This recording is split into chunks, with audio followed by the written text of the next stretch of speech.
The sun was setting over the small town of Riverdale as Mrs. Lin made her way to the Golden Dragon restaurant. At 72 years old, her steps were slow but steady. Her gray hair was pulled back in a neat bun, and her simple clothes hid a body that had once been trained to perfection. Every Thursday for the past 15 years, Mrs. Lin followed the same routine.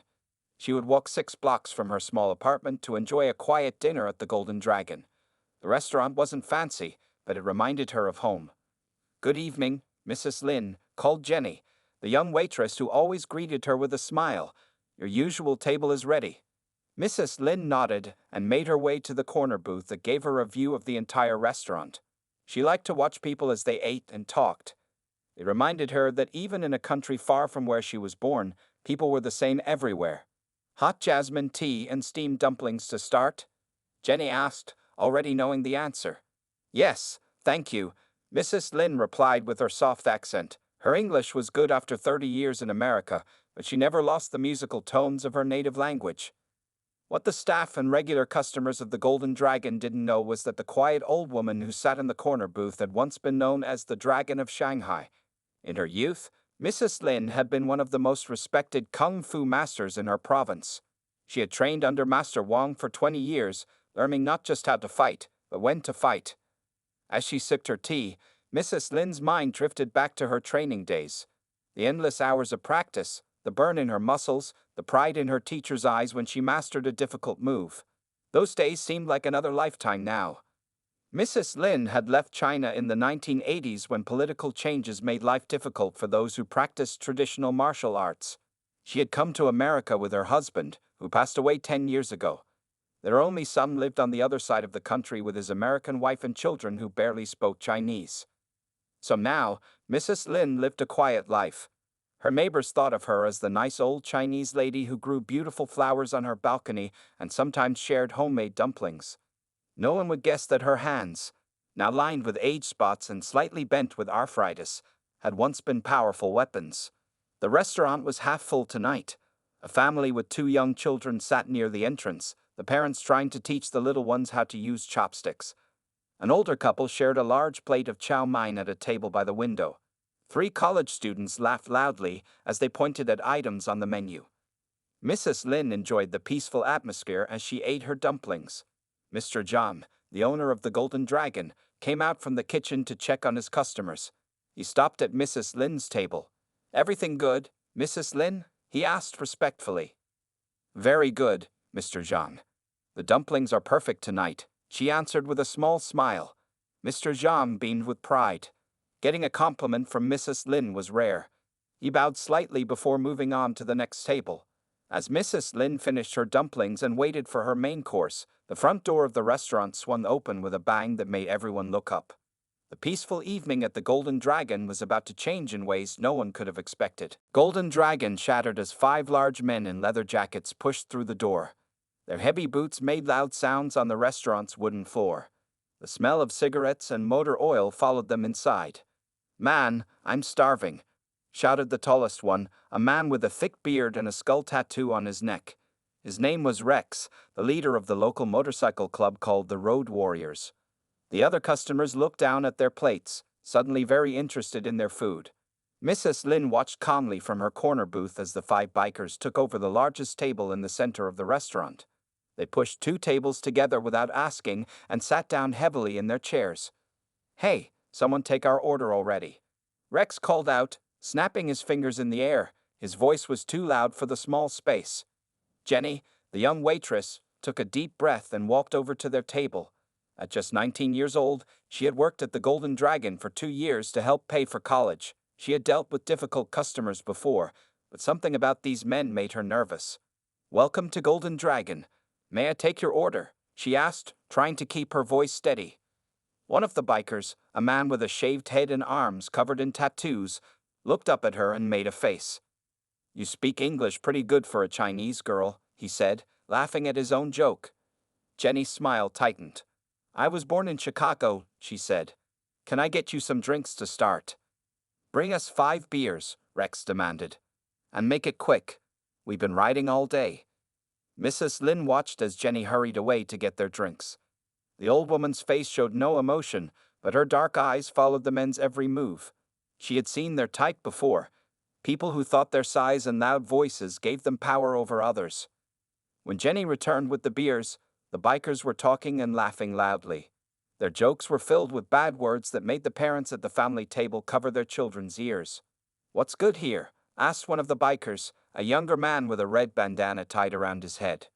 "Our Kung Pao chicken is very popular," Jenny suggested. "Kung Pao? Kung Fu? Ha," the man laughed. "Hey guys, should I order the Kung Fu chicken?" He made chopping motions with his hands and made strange sounds that were supposed to sound Chinese. His friends laughed loudly. The family with young children asked for their check and quickly left the restaurant. "We'll take 5 orders of that," Rex said. "And more beer." As Jenny walked away, one of the bikers stuck out his foot, almost making her trip. She caught herself just in time but spilled some beer on her uniform. The bikers found this very funny. From her quiet corner, Mrs. Lin continued to watch. Her hands, resting on the table, were completely still, but anyone looking closely might have noticed a small change in her eyes, like a fire starting to burn behind them. Mr. Zhang came out from the kitchen, his face worried as he saw what was happening in his restaurant. He approached the biker's table with a polite smile. "Gentlemen, welcome to Golden Dragon. I am the owner. Please enjoy your meal, but I must ask you to keep your voices down a little for other customers," he said in his heavily accented English. Rex looked up at Mr. Zhang with cold eyes. "Are you telling us how to behave, old man?" he asked in a quiet voice that was somehow more threatening than his loud one. Mr. Zhang's smile faltered. No, just asking for respect for all customers." "We'll talk however we want," Rex said, turning back to his friends. "Right, boys?" The other bikers nodded and laughed, ignoring Mr. Zhang as if he wasn't there. As Mr. Zhang walked away, his shoulders slumped. He passed by Mrs. Lin's table. She caught his eye and gave him a small nod of understanding. Something in her calm gaze made Mr. Zhang stand a little straighter as he returned to the kitchen. The tension in the Golden Dragon continued to grow as the bikers' food arrived. The kitchen doors swung open as Jenny carried a large tray loaded with steaming plates of Kung Pao chicken, fried rice, and spring rolls. She approached the bikers' table with a careful smile. "Here's your food, gentlemen," she said, setting down the plates one by one. Rex, the leader, looked at his plate with narrowed eyes. He poked at the chicken with his fork as if he was checking for something dangerous. "What's this weird stuff in here?" he asked, pointing at the vegetables mixed with the chicken. "Those are bell peppers and water chestnuts," Jenny explained. "That's how Kung Pao chicken is made." "I didn't ask for vegetables," Rex complained. "I wanted chicken, not this healthy garbage." Jenny took a deep breath. "I can take it back and ask the chef to make it without vegetables if you'd like." "Nah, don't bother," said the biker with the red bandana. He picked up his chopsticks and tried to use them, dropping food everywhere as he made exaggerated motions. "Look at me, I'm Chinese now," he said in a mocking accent. His friends laughed loudly. The 3 college students who had been enjoying their meal quickly paid their bill and left, giving the bikers angry looks as they passed. The older couple by the window whispered to each other, glancing nervously at the rowdy group. The man waved to Jenny for their check. Mrs. Lin continued eating her dinner quietly. She had ordered the steamed fish with ginger and green onions. Her chopsticks moved with perfect precision, lifting small pieces to her mouth. Not a single grain of rice fell from her bowl. Back at the biker's table, Rex took one bite of his food and made a face. "This is too spicy. You trying to burn our mouths off?" he shouted. "Kung Pao chicken is traditionally spicy," Jenny explained. "I can bring you something milder." "You should have told us it was spicy," said the biker with the shaved head. "Don't you people know how to treat customers?" Mrs. Lin's chopsticks paused for just a second before she continued eating. "I can bring you some sweet and sour chicken instead," Jenny offered. "It's not spicy at all." "Whatever," Rex grumbled. He pushed his plate away hard, sending some of the sauce splattering onto the white tablecloth. Mr. Zhang emerged from the kitchen again, his face concerned as he saw more customers leaving and heard the loud complaints. He approached the biker's table with a professional smile. "Is there a problem with the food, gentlemen?" he asked. "Yeah, there's a problem," Rex said, leaning back in his chair. "The food is garbage and your waitress didn't warn us it was spicy." Mr. Zhang bowed slightly. "I am very sorry. We can bring something else for you, no charge. The biker with the skull tattoo on his neck leaned forward. You know what really bothers me? All these pictures on the wall. He pointed to the traditional Chinese paintings of mountains and dragons that decorated the restaurant. They're watching us. I don't like being watched while I eat. This made no sense, but his friends nodded as if he had said something wise. Mr. Zhang looked confused. The paintings? They are traditional art from. They're creepy, Rex interrupted. Just like this whole place. He picked up his plate and pretended to examine it closely. Hey boys, you think they serve cat here? Isn't that what they eat in China? The other bikers laughed loudly at this old, offensive joke. Mr. Zhang's face tightened, but he kept his professional smile. Sir, we serve only chicken, beef, pork, and seafood here. Sure, sure, said Rex with a wink to his friends. He suddenly knocked his plate to the floor with a loud crash. Oops, how clumsy of me. The restaurant went completely silent. Even the sounds from the kitchen stopped. The only people left in the dining area now were the bikers, Mrs. Lin, and the staff. Mr. Zhang looked at the broken plate and food splattered across the floor. His hands trembled slightly as he bent down to start cleaning up the mess. Leave it, Rex said. That's her job. He pointed at Jenny, who stood frozen with her tray. From her corner booth, Mrs. Lin watched the scene unfold. Her face remained calm, but something changed in her posture. She sat up straighter, her shoulders squared. Her hands rested on the table, relaxed yet somehow ready. The evening at Golden Dragon had taken a dangerous turn, and no one, except perhaps Mrs. Lin, knew what would happen next. Jenny knelt down to clean up the broken plate and spilled food. Her hands shook slightly as she picked up the larger pieces. Mr. John grabbed a broom and dustpan from behind the counter to help her. Look at them cleaning up like good little servants, laughed the biker with the red bandana. He made a fake bowing motion with his hands pressed together. Rex took a long drink from his beer bottle and set it down with a loud thud. His eyes scanned the nearly empty restaurant, stopping when he noticed Mrs. Lin sitting alone in her corner booth. Well, well. Looks like Grandma over there is the only one brave enough to stay, he said, loud enough for everyone to hear. Mrs. Lin continued eating her fish, seemingly unaware of the attention now directed at her. Hey, you talking to me? Rex called out to her. What are you looking at? Mrs. Lin calmly picked up her teacup and took a small sip, her eyes never meeting Rex's. I think she's ignoring you, boss, said the biker with the shaved head. Rex's face turned red. He wasn't used to being ignored. Hey, old lady, I'm talking to you. The kitchen staff peeked through the small window in the swinging doors, watching nervously. Mr. Zhang stopped sweeping and straightened up, looking between Rex and Mrs. Lin with worry in his eyes. Maybe she doesn't speak English, suggested the youngest biker, the one who had tried to trip Jenny earlier. Oh, I bet she understands just fine, Rex said, pushing back his chair with a screech. He stood up and walked toward Mrs. Lin's table, his heavy boots thumping on the floor. Mr. Zhang stepped forward. Sir, please return to your table. Rex ignored him, continuing until he stood directly in front of Mrs. Lin. He was a giant compared to her, standing well over 6 feet tall with broad shoulders. Mrs. Lin looked tiny sitting in her booth, her weathered hands resting lightly on the table. You got a problem with us? Rex demanded, leaning down to put his face close to hers. For the first time, Mrs. Lin looked directly at him. Her dark eyes were clear and steady, showing no fear at all. This seemed to make Rex even angrier. What's the matter? Cat got your tongue? He taunted. Mrs. Lin spoke softly, her accent thick, but her words clear. Please return to your table, young man. The other bikers laughed loudly.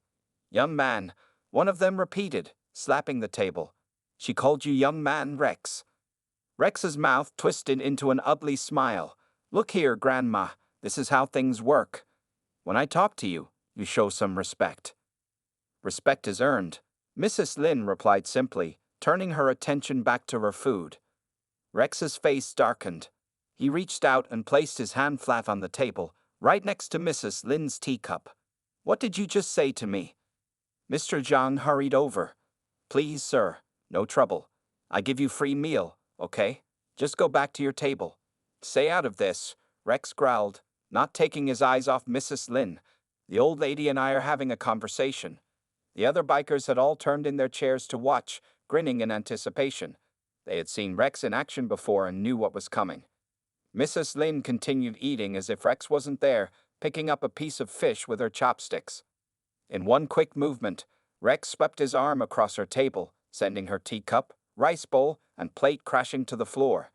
Tea splashed across the front of Mrs. Lin's simple blue blouse. The fish lay scattered on the floor, mixed with broken pieces of porcelain. "Oops," Rex said with a cruel smile. "I'm so clumsy today." The restaurant fell completely silent. Jenny stood frozen with her tray, her eyes wide with fear.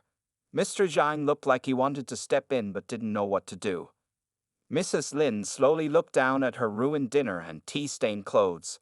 Then, very deliberately, she placed her chopsticks on the table, lining them up perfectly straight. "You have made a mistake," she said quietly, her voice steady. Rex leaned closer, putting both hands on the table now. "What are you going to do about it, old woman?" Behind him, his friend stood up, ready to join in whatever happened next. The 5 large men formed a threatening half-circle around Mrs. Lin's small booth. Mr. Zhang moved toward the phone behind the counter. "I call police now," he announced. "Go ahead," Rex called over his shoulder. "We'll be done here before they arrive." Mrs. Lin remained seated, looking up at the ring of bikers surrounding her. Her face showed no emotion at all, but something in her eyes made the youngest biker take a small step back. What happened next would change everything at the Golden Dragon restaurant. Mrs. Lin slowly placed her hands on the table edge and pushed herself up. Her movements were careful, like those of any 72-year-old woman rising from a seat. She stood just under 5 feet tall, her head barely reaching Rex's chest. "You should leave now," Mrs. Lin said calmly. Her voice was quiet but somehow filled the entire restaurant. Rex laughed loudly, looking back at his friends. "Did you hear that? Grandma is telling me to leave." The other bikers joined in his laughter, except for the youngest one who stood slightly back from the others. Something about the old woman's steady gaze made him nervous. "I not want to hurt you," Mrs. Lin continued, her English becoming slightly less perfect as her focus shifted. "Please go." This made the bikers laugh even harder. Rex wiped a fake tear from his eye. "Oh, that's precious. She doesn't want to hurt us," he said between laughs. "That's the funniest thing I've heard all day." Mr. Zhang was now on the phone with the police, speaking quickly in a hushed voice. Jenny had backed up against the wall, her eyes wide with fear. "Last chance?" Mrs. Lin said, her voice still calm. She had not moved from her spot, standing perfectly straight despite her age. Rex's smile disappeared, replaced by an angry scowl. "No, old lady, this is your last chance." He reached out one large hand to grab Mrs. Lin's shoulder. What happened next happened so quickly that later, when people tried to describe it, they couldn't agree on the exact sequence of events. One moment, Rex's hand was moving toward Mrs. Lin's shoulder. The next moment, he was flying through the air, his large body completely off the ground. He crashed into an empty table 10 feet away, sending plates and glasses shattering across the floor. Mrs. Lin stood in the exact same spot, but something about her had changed. Her posture was different, lighter, more balanced. Her hands were now positioned in front of her in a stance that looked strange to the untrained eye, but would be instantly recognizable to any martial arts student. The restaurant fell completely silent except for Rex's groaning as he tried to understand what had just happened to him. The 4 remaining bikers stared at Mrs. Lin in shock. Then, as if someone had given a signal, they all moved at once. The biker with the shaved head reached for Mrs. Lin's arm. She seemed to barely move, just a small shift of her weight, but suddenly he was spinning past her, his momentum carrying him straight into the wall where he hit with a heavy thud. The biker with the red bandana swung a fist toward her face. Mrs. Lin's hand moved in a circular pattern, catching his wrist and continuing its motion. His body followed his arm in a complete flip that ended with him flat on his back, the breath knocked out of him. The young biker who had been hanging back decided to try his luck. He approached more cautiously, trying to grab Mrs. Lin from behind. Without even looking back, she shifted her foot slightly, poked his ankle, and sent him tumbling over a chair. The last biker, the one with the skull tattoo on his neck, pulled out a pocket knife. I don't know what kind of tricks you're playing, but it stops now, he growled. Mr. John gasped. Jenny covered her mouth with her hands. Mrs. Lin's expression didn't change. She simply turned to face the man, her hands still in that strange position. Knife not help you, she said softly. The biker lunged forward, slashing with his knife. Mrs. Lin moved like water, flowing around the blade. Her hand struck his wrist with pinpoint precision. The knife clattered to the floor as the man cried out in pain, his hand suddenly numb. Mrs. Lin's foot swept out in a perfect arc, connecting with the back of the biker's knee. As he began to fall, her palm struck his chest with what looked like a gentle push. The impact sent him flying backward to land in a heap next to Rex, who was just starting to get up. In less than 30 seconds, all 5 bikers were on the ground, groaning in pain and confusion. Mrs. Lin stood in the center of the restaurant, her breathing as calm and steady as if she had just finished a gentle walk. She smoothed down her tea-stained blouse and looked at the mess around her with slight disappointment. I did not want trouble, she said softly to no one in particular. Then she turned to Mr. John, who was staring at her with his mouth open. I helped clean up. A stunned silence filled the Golden Dragon restaurant. The 5 bikers lay scattered across the floor, some groaning, others trying to sit up with confused expressions. Mr. John stood frozen by the phone, the police dispatcher's voice still calling faintly from the receiver. Jenny pressed her back against the wall, her eyes wide with disbelief. Mrs. Lin calmly walked to the fallen knife and picked it up with a napkin, placing it carefully on the counter. She then bent down and began collecting broken pieces of plates from the floor. Mrs. Lin, Mr. Jean finally managed to say, finding his voice. What? How did you do that? She looked up at him with a small smile. Old habits, she said simply. Rex pushed himself up to a sitting position, holding his head. His eyes were filled with confusion and anger. What just happened? How did you do that? He demanded, echoing Mr. Jean's question. Mrs. Lin straightened up slowly, wincing slightly as her knees cracked.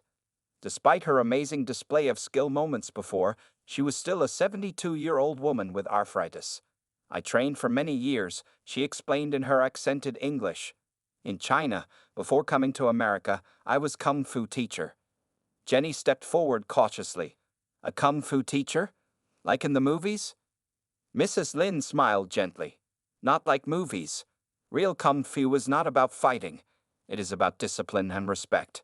She looked pointedly at Rex as she said the word respect. The biker with the red bandana had managed to get to his feet. You're telling me you're some kind of Kung Fu master? He asked in disbelief. I was once called Master Lin, she admitted. That was a long time ago. The youngest biker, still sitting on the floor, looked at her with new eyes. My cousin takes Kung Fu classes. He's always talking about chai and pressure points and stuff. He would lose his mind if he knew I met a real master. Mrs. Lin nodded. Chai is life energy. When you understand how it flows, you can use very little strength to move very big things. She gestured toward Rex, who was still sitting on the floor looking stunned. Like him. The sound of sirens grew louder outside. The police were arriving. The biker with the skull tattoo on his neck flexed his fingers, trying to get feeling back into his hand. You could have really hurt us, he said, sounding surprised. But you didn't. Hurting people is easy, Mrs. Lin replied. Not hurting them takes more skill. Mr. John finally hung up the phone and approached Mrs. Lin with a deep bow. Mrs. Lin, I had no idea. You have been coming to my restaurant for 15 years, and I never knew. No reason to know, she said with a small shrug. I come for good food, not to show off. 2 police officers entered the restaurant, their hands resting cautiously on their belts as they surveyed the scene. We got a call about a disturbance, one of them said. Everyone started talking at once. Jenny pointed at the bikers. The bikers pointed at Mrs. Lin. Mr. John tried to explain. The older police officer held up his hands. One at a time, please. Rex struggled to his feet, his face red with embarrassment. This is ridiculous. You expect me to tell you that this little old lady took down 5 grown men? No one would believe that. The second officer looked at Mrs. Lin, who stood quietly with her hands folded in front of her. Ma'am, did you assault these men? Before she could answer, the security camera in the corner of the restaurant caught everyone's attention. They had all forgotten it was there. "We have everything on camera," Mr. Zhang said, pointing to the small black device. "These men came in. They made trouble. They threatened Mrs. Lin. She only defended herself." The older officer nodded. "We'll need to see that footage."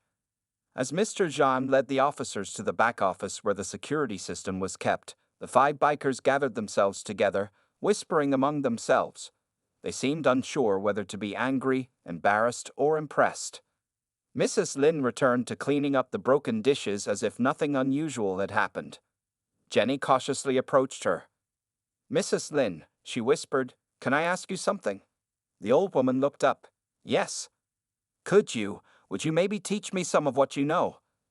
For the first time that evening, Mrs. Lin's serious expression broke into a full smile that made her look years younger. "Kung Fu begins with learning to stand still," she said. "We can start tomorrow, if you like." The police officers returned from the back office, their faces showing surprise after watching the security footage. The older officer, Sergeant Davis, shook his head in amazement. "In 20 years on the force, I've never seen anything like that," he said, looking at Mrs. Lin with new respect. Mrs. Lin continued sweeping broken glass into a dustpan as if she hadn't heard him. Her movements were precise and efficient, wasting no energy. "Ma'am," Officer Chen, the younger policeman, addressed her. "That was incredible self-defense. Where did you learn to do that?" Mrs. Lin paused her sweeping. "Shanghai. I trained under Master Wang for 20 years. "Master Wang?" Officer Chen's eyes widened. "The famous White Crane-style master. My father had his picture on our wall when I was growing up." Mrs. Lin nodded slightly, neither confirming nor denying. She returned to her sweeping. The 5 bikers sat at a table where Officer Davis had told them to wait. They were no longer laughing or making jokes. Rex held an ice pack to his shoulder. The biker with the skull tattoo still couldn't feel his fingers properly. They whispered among themselves, occasionally glancing at Mrs. Lin with a mixture of fear and wonder. "So what happens now?" Mr. Zhang asked the officers. "These men, they destroyed property, they threatened my customers." Officer Davis turned to the bikers. "You gentlemen have 2 choices. We can arrest you for disturbing the peace, destruction of property, and making threats. Or," he paused, looking at Mr. Zhang, "you can pay for all damages, apologize, and be banned from this establishment for life." Rex looked at his friends, then back at the officer. His usual arrogance had disappeared. "We'll pay for everything," he said quietly. One by one, the bikers pulled out their wallets. Together, they counted out enough cash to cover the broken dishes, wasted food, and extra for the trouble they had caused. The young biker with the bandana added an extra $20. "For Mrs. Lin's dry cleaning," he explained, pointing to her tea-stained blouse. Mrs. Lin nodded in acknowledgement but said nothing. The local news van pulled up outside the restaurant. Word had spread quickly about what had happened. A reporter and cameraman came through the door, looking around eagerly. "We heard there was some kind of kung fu incident here," the reporter asked, her eyes scanning the room. Mrs. Lin immediately moved toward the kitchen, not wanting attention. Mr. Zhang stepped in front of the cameras. "Sorry, we are closed now. Private matter only," he said firmly. The officers escorted the news crew outside, explaining that an investigation was ongoing and no comments could be made. As the excitement died down, Mrs. Lin emerged from the kitchen wearing a clean Golden Dragon restaurant t-shirt that Mr. Zhang had given her to replace her stained blouse. The bikers stood awkwardly by the door, waiting for permission to leave. Officer Davis was taking their information for his report. When he finished, Rex hesitated, then walked slowly toward Mrs. Lin. The officers tensed, watching carefully, but Mrs. Lin showed no concern. "I want to apologize," Rex said, his voice low. He couldn't quite meet her eyes. "What we did was wrong. I was showing off for my friends." Mrs. Lin studied his face for a moment. "Young man," she said finally, "strength is not in muscles or loud voice. True strength is knowing when to be humble." Rex nodded slowly. "I think I learned that today." The biker with the red bandana stepped forward. "Mrs. Lin, would it be possible? I mean, do you ever teach people? Like, could we learn from you?" A small smile touched Mrs. Lin's lips. Kung Fu training begins at 5 a.m. every day. For many years. You still interested?" The bikers looked at each other uncertainly. The youngest one nodded. "I would be." "Then come to Community Center on Oak Street Monday morning. We see if you're serious," Mrs. Lin said. As the bikers left, followed by the police officers, Mr. Zhang locked the door behind them and flipped the sign to closed. He turned to Mrs. Lin and bowed deeply. "Mrs. Lin, please sit. I make you fresh dinner on the house." Mrs. Lin smiled and shook her head. "Thank you, but I think I go home now. Very exciting night." Jenny helped Mrs. Lin gather her things. "I'll walk you home, Mrs. Lin." As they stepped outside into the cool evening air, Mrs. Lin looked up at the stars. "Life is full of surprises," she said softly, "sometimes for others, sometimes for ourselves." 1 week had passed since the incident at the Golden Dragon restaurant. The morning sun filtered through the trees at Jefferson Park as Mrs. Lin moved through her daily Tai Chi routine. Her movements were fluid and graceful, each position flowing perfectly into the next. A small group of people followed along, trying to copy her motions. Jenny was there, her face showing deep concentration as she struggled to maintain her balance in a crane stance. Next to her, surprising everyone, stood the youngest biker from that night. He had shown up at the community center on Monday morning at exactly 5 a.m., just as Mrs. Lin had told him. His name was Mike, and he had traded his leather jacket for a simple t-shirt and sweatpants. "Keep your back straight," Mrs. Lin instructed, moving between her students to make small corrections. "Power comes from center, not from arms or legs." The Golden Dragon had become the most popular restaurant in town over the past week. Every table was filled each night with people hoping to catch a glimpse of the Kung Fu grandma, as they now called Mrs. Lin. Mr. Zhang had to hire 2 more servers to handle all the customers. When Mrs. Lin finished her morning class, Mike approached her nervously. "Mrs. Lin, I wanted to tell you something," he said, shifting from one foot to the other. "I quit the motorcycle club.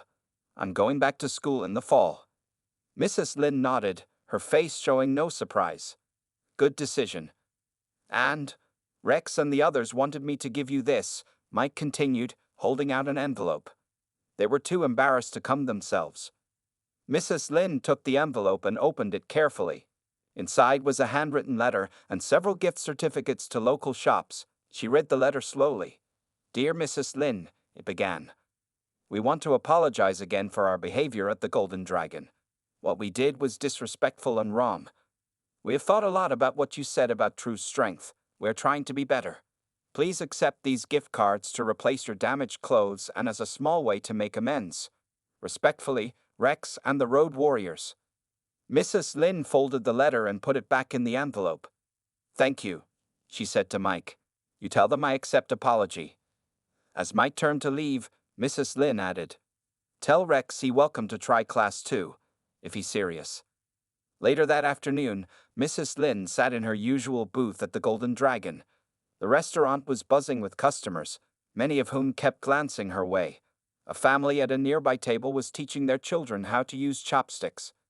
Mr. Zhang approached her table with a special pot of tea. "Our best jasmine, just for you," he said with a deep bow. Mrs. Lin smiled. "Thank you, Mr. Zhang. Business is good, yes?" "Very good," he beamed. "All because of you.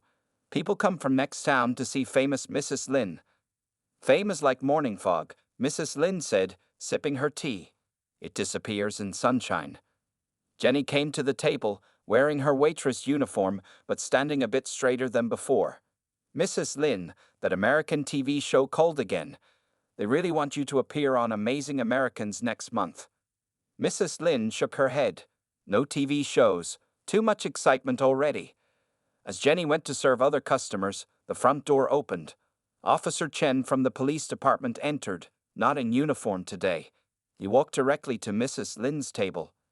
"Mrs. Lin," he said with a respectful bow, "my father is visiting from San Francisco next week. When I told him about you, he almost didn't believe me. He would be very honored to meet you, if you would allow it." "Your father practices martial arts?" Mrs. Lin asked. Officer Chen nodded eagerly. "Yes, his whole life. He taught me when I was young, but I was never very good. He still practices every day, even at 78. Then I would be happy to meet him, Mrs. Lin said with a genuine smile. Tell him to bring his practice shoes. We can exchange techniques. As Officer Chen left, Mrs. Lin looked around the restaurant. So much had changed because of one moment when she had been forced to reveal her skills. For decades, she had lived quietly, keeping her past to herself. Now, suddenly, she was teaching again, meeting new people, making a difference in their lives.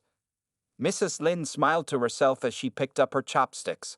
Sometimes life's biggest changes came when you least expected them, and sometimes, even at 72, you could begin a new chapter. She took a bite of her steamed dumplings, perfect as always, and thought about tomorrow's class. Maybe it was time to teach them something more challenging.